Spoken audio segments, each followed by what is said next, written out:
golden rules for typography.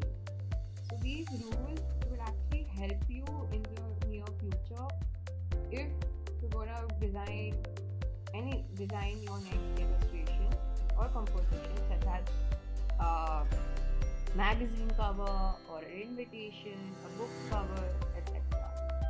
Okay? So let's dive right in. And the first rule would be the font size. So the main body where all your information goes, the ideal size would be 10 to 12 points. That's the size. So the size should be anywhere between 10 and 12. And this is for print mainly, something like this, like for a magazine. I'll zoom in. Wait. Yeah. I know it's pixelated, but okay. So you see all these texts right here, right? So this is like the main body, right? Main body of the text. So the text size over here of this main body should be between 10 and 12. Even for newspapers, you must have seen where the headlines are bigger, and whereas all the other important details of the continuing reading, they're in a much smaller size. So the size is approximately the same, okay? But if you're designing something for a web, such as for a website, then the main body, the text for the main body should be anywhere between 15 to 25 pixel size or font size, like that. Okay. But for print, another thing is that do not ever go down below.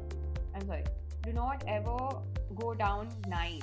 I mean, 9 is the smallest you can go, and the highest you can go is 12 for the main font size for print purposes only.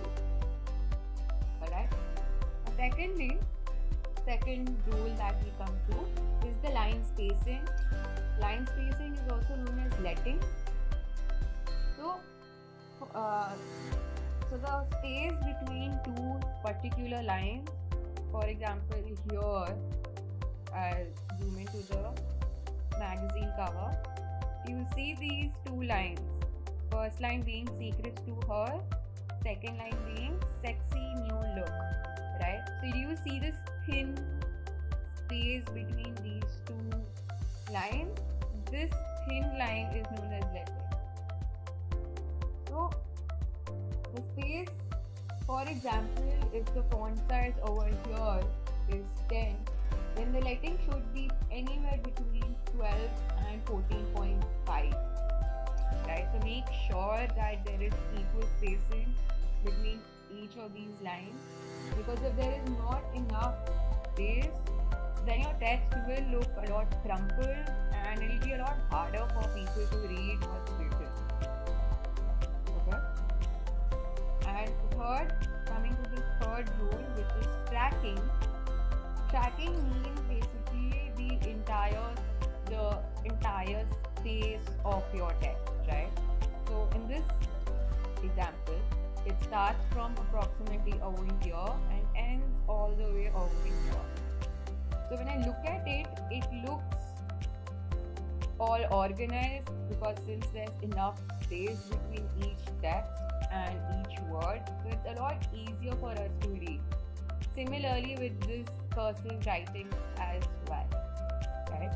But if you see that there is uneven space between each word or sentence or letters, then it's highly recommended that you change your font size. I mean the font styling, because each font will have a certain space. So choose your fonts extremely carefully so that there is equal space and it doesn't really give you a headache while you're reading any type of text. Right? Now coming to the fourth point, which is characters. Now characters basically mean right here. So the characters means number of words per line. If you must have seen in a book or books, magazines, newspapers, paper. So each line has a specific number of words. So these number of words are called characters. Alright.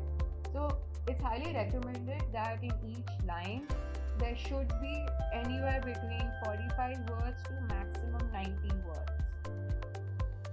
Except if you are designing a magazine, then it may vary according to the layout style as well, but it's usually between 45 to 90 words per line.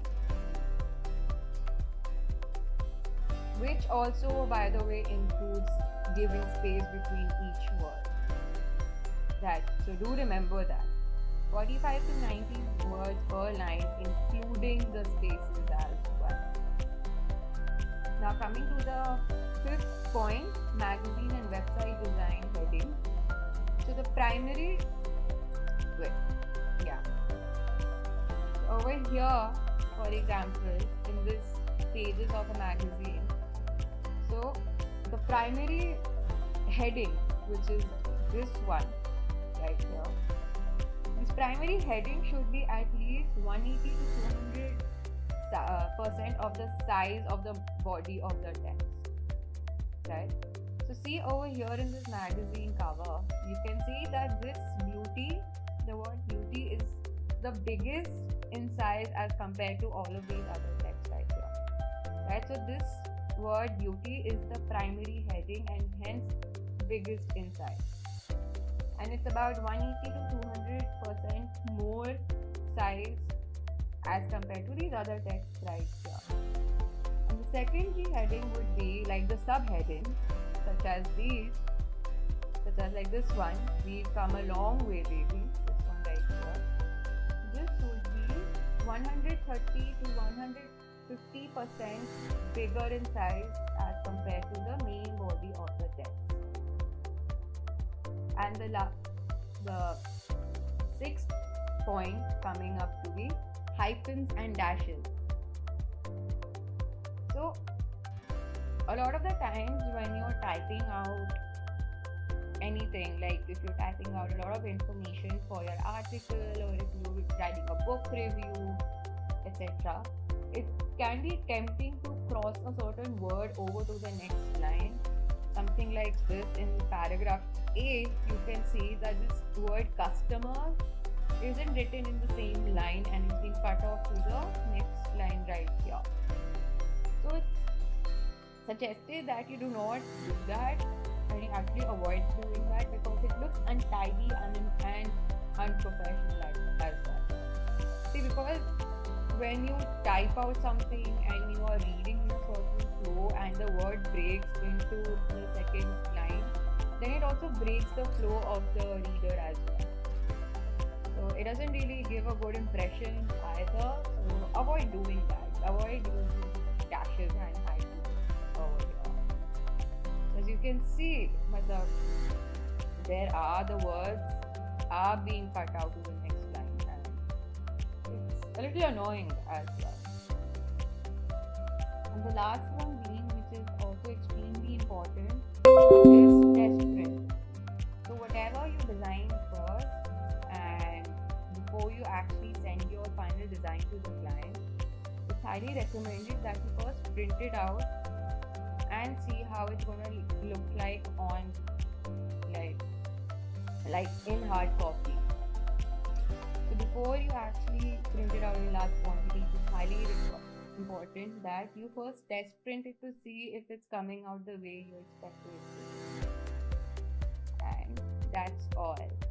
I hope you found this video to be useful, and if you use these golden rules, you will not have any problem in the future when it comes to dealing with typography. Thank you for watching and stay tuned.